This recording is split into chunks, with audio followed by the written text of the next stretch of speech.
और भाई जैसे इंडिया में हम कहते हैं यार सुपरस्टिशन बहुत है, अंधभक्ति बहुत है, अंधविश्वास बहुत है, हर जगह है और दोस्त। कौन सी कंट्री में आपको लगा कि दोस्त भाई हर जगह है।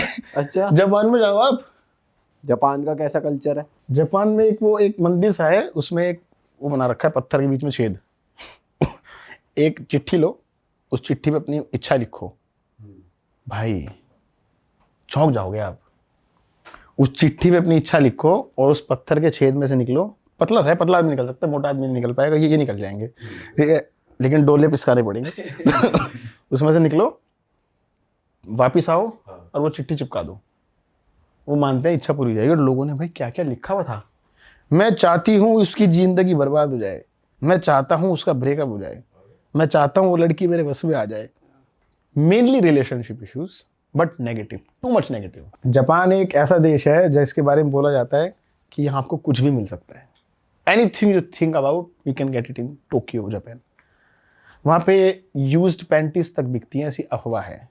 हाँ, एक यात्री डॉक्टर भाई आए थे, वो बता रहे थे कि वेंडिंग मशीन में से निकलती है। मैंने खोजी, मुझे मिली नहीं हूँ कभी। मैं एक दिन खोजने निकला, है कहाँ ये वेंडिंग, कौन सी वेंडिंग मशीन है यार? कहाँ है ये? पर वो छुपी भी रहती हैं चीजें, लेकिन इन जनरल वहाँ पे फैंटेसी की सारी चीजें मिल जाएंगी आपको। जो फैंटेसी आप सोच सकते हो।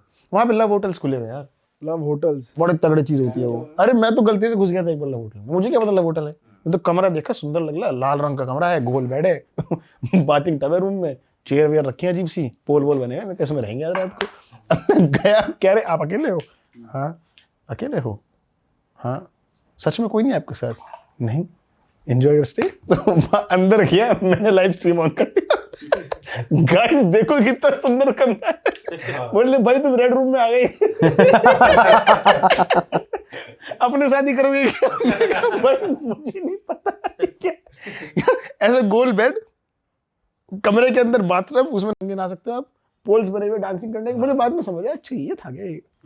तो जापान में ऐसे फैंटेसी रूम होते हैं, आप 2 घंटे के लिए बुक करो, उसमें अंदर सारी फेटिश होंगी, आपको हथकड़ी वगैरह बनाएंगे। आप अपने कपल से जा सकते हो, मतलब अपने कपल में कुछ भी कर सकते हो। तो जापान में पता लगा एक ऐसा गांव है जहाँ पे इंसान नहीं रहते, इंसान छोड़ चुके हैं। और उन इंसान के बदले एक बूढ़ी औरत ने उन सबके नाम की गुड़िया बना दी, इंसान के साइज की पुतले। वो बुढ़िया वहीं रहती है? वो बुढ़िया दिन में वहीं रहती है, रात को चली जाती है। रात को वहाँ कोई नहीं रहता, नथिंग। और वहाँ पहुँचना थोड़ा डिफिकल्ट है, आपको ट्रेन या बस, लोकल टैक्सी बदल के जाना पड़ेगा, इसलिए लोग अवॉइड करते हैं। पर आपको कैसे पता चला इसके बारे में? मैं तो चैट जीपीटी से पूछ रहा था जापान में क्या क्या खास है। उसने कहा स्केयर करो विलेज। मैंने कहा अब ये तो, but no one does it. अब तो करना ही है, मना कर रहे हो तो करना ही है। तो मैं पहुंचा, भाई साहब 4:30-5 बजे मैं पहुंचा, और मैं देख के हैरान हो गया था भाई। मैं दिन में देख के हैरान हो गया था कि ऐसे सड़क किनारे 4 लोग खड़े बात कर रहे हैं। मैंने देखा 4 लोग कौन है ये, देखा गुड़िया थी वो तो।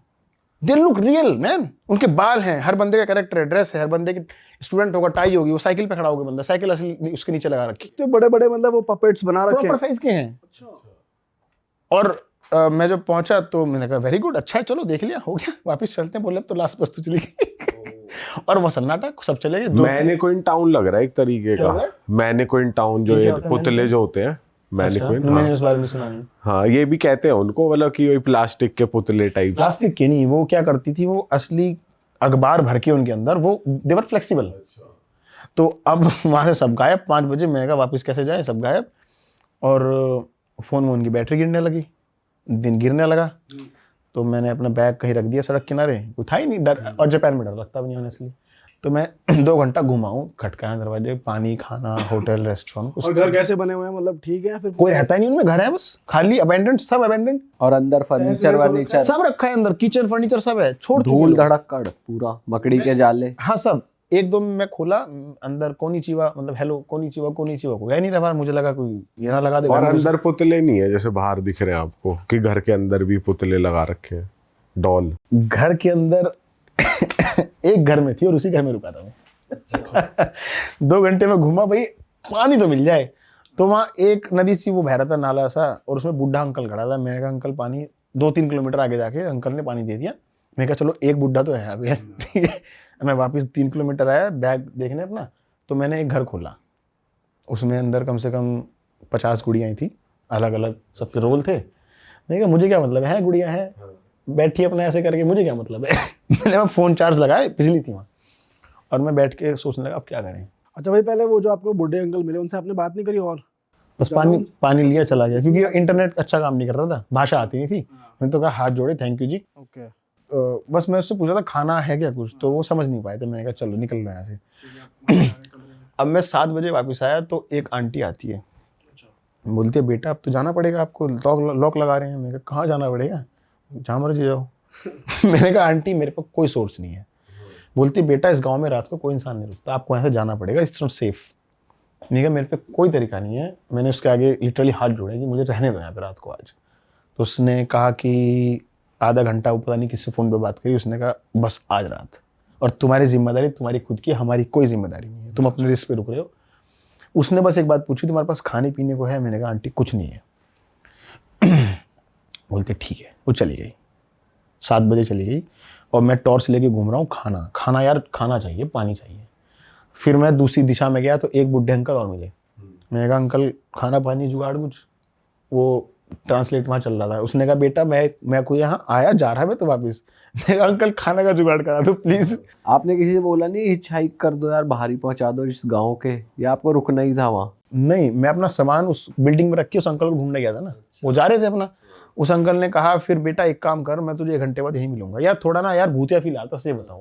रात को अंधेरे में टॉर्च लिए घूम रहे हो, एक बुढ़ा पियर हो गया, मतलब जैसे पिक्चरों में दिखाते हैं, भाई जितना दूरी बनाए उतना अच्छा है। मतलब अंकल ने कहा 1 घंटे बाद वहीं मिलूंगा मैं वापस से।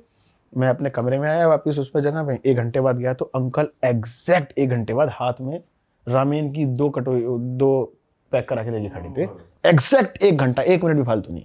This is called Japanese. उसने खाना दिया, पैसे नहीं लिए 1 रुपये भी। मैंने बहुत कोशिश करी। मैं वैसे ही अपने कमरे पे आया, वो आंटी भी आ गई 2 थाली लेके। एक में 4 सैंडविच थे और एक में जूस चाय पानी वगैरह सब था। बेटा तुम्हारा रात का स्टॉक, अब मैं जा रही, अब तू तेरे पे है भाई तू। तो आपने उस आंटी से भी नहीं पूछा भाई लोग कहाँ हैं यहाँ, ये क्या चल रहा है? सब छोड़ चुके इस गाँव, अबेंडेंड गाँव है। तो आंटी भी चली गई और मैं वहाँ अकेला। बोली अंदर ही रहिए, बाहर ना जाइए यहाँ से। मैंने कहा ठीक है। वो कुंडा सा मार के चली गई। मैंने हाथ डाल के कुंडा खोल लिया था बाद में। अब बजे रात के 3। बोलते 3 बजे सबसे खतरनाक टाइम होता है, और अपन को चुल मची कि देखते हैं क्या खतरनाक है। जैसे जैसे वो 7 बजे 3 बजे ना, वो जो कमरे में गुड़ियाँ थी वो ऐसा लग रहा कि वो जैसे अब लगने लगा मेरे को दिख रही सारी हैं। साइकोलॉजी। तो मैं रात को 3 बजे वहां से टॉर्च लेके निकला, शॉल पहन के। तो ठीक है, पहली बात तो मुझे मेरी परछाई से डर लग रहा था। सही बात है। अब वहाँ झुंड में गुड़िया खड़ी है। अब एक बार को एहसास हो कि कोई इंसान है, पूछ लूं भाई क्या चक्कर है। तो वो बोले अंकल अंकल तो गुड़िया है। फिर वहाँ पे एक बस स्टॉप है जहाँ पे 6 लोग बैठ के वेट कर रहे हैं। तो थोड़ा घबराहट बढ़ दी गई। 3 बजे इतने गुड़िया गुड़िया गुड़िया गुड़िया, कहाँ जाऊँ कहाँ जाऊँ कहाँ जाऊँ, ऐसे कर करके मैं जब गोल घूम के आया। फिर एक नदी बह रही थी, बिल्कुल ऐसा प्लॉट था, एक नदी बह रही है, कच कच कच कच, उस पर पुल है, पुल के उस पार एक बिल्डिंग है जहाँ पूरा अंधेरा है। मैंने कहा यहाँ तो जाना है, देखा जाएगा, मर जाएंगे पर मजा आ रहा है। अभी तक डर नहीं लग रहा है। तो मैं टॉर्च लेके उधर गया। अच्छा आप एक बात बताओ, जब भी भूत की या ऐसे इंसिडेंट होते हैं, सबसे रिस्की चीज क्या लगती है आपको? हर किसी को उस मोमेंट में क्या करने से डर लगता है? पीछे मुड़ने से। यही था बस सारा खेल। मैं वो पुल पार करके गया, वो एक स्कूल था, उस स्कूल में 300 गुड़ियाँ थी कम से कम, बच्चे, पेरेंट्स, प्रिंसिपल, और पूरा अंधेरा गुम, और मैं टॉर्च लेके घूम रहा हूँ अंदर। पीटीएम देख रहे हो? भाई अंदर जैसे गया, एक गुड़िया शायद ऊपर से वो गिर गई, लटकी थी, हल्की सी हिल गई, और मेरे मुंह से तुरंत निकला जय हनुमान ज्ञान गुण सागर। और इसके बाद याद ही नहीं आ रहा। प्रैक्टिकल और थ्योरी में फर्क है ना। जय हनुमान ज्ञान गुण सागर, जय कपीस थी तो गुसागर। उसके बाद क्या था? उसके बाद क्या था? भगोया भागना शुरू किया तो गेट फंसने लगा, गेट खराब हुआ। वो मुझे क्या पता, वीडियो में मैं खोल रहा हूँ, गेट खोल ही रहा हूँ। तो उसे लात मार के खोला। तो मैं धीरे धीरे जा रहा हूँ, और मन तो कर रहा है पीछे मुड़ के देखूं हो क्या रहा है, लेकिन हिम्मत नहीं हो रही। तो मैंने अपना कैमरा ऑन करा ऐसे, उसके लेंस में देख रहा हूँ पीछे कोई आ तो नहीं रहा। भाग के जाके मैंने पुल क्रॉस करा, कमरे की कुंडी मार के लाइटें बंद करके मैं अंदर सो गया। वो वीडियो इतनी वायरल गई थी कि कोई बंदा वहां रात को रुक के नहीं आया आज तक कभी, ऑन कैमरा। ऑफ कैमरा मुझे नहीं पता। और ये नहीं पता लगा कि क्यों गए लोग वहां वो गांव छोड़ के? ये बोलते हैं कि उस गांव से सारे लोग शहर में शिफ्ट हो गए थे, और कुछ वहां पे दिक्कत आई थी, इससे सब लोग छोड़ने शुरू कर दिए। उस औरत को दुख फील हुआ कि मैं एक याद बनाऊंगी सबकी, उस याद के चक्कर में चीज बना दी। तगड़ी बना दी। वो बोली मेरे को इंडियन बहुत कम आते हैं, यहाँ पे आप मेरे लिए लिख के जाओ कुछ हिंदी में लिख के जाओ लेटर पे। तो मैं उसकी डायरी के अंदर कुछ लिख के गया था कि मैं ये हूँ, यहाँ से आया हूँ, मुझे ये कलाकारी बहुत सुंदर लगी, भली मेरी फट रही है पर मुझे सुंदर लगी, तो बड़ी खुश हुई थी वो। उसने आर्ट ही बना दिया पूरे गांव को। चीज है यार, ये बताओ यार कि कितनी चटक चीज है यार, पूरे गांव में मतलब वो लगा रखे हैं, पपेट्स लगा रखे हैं और गुड़ियां हैं यार, हद हो गई।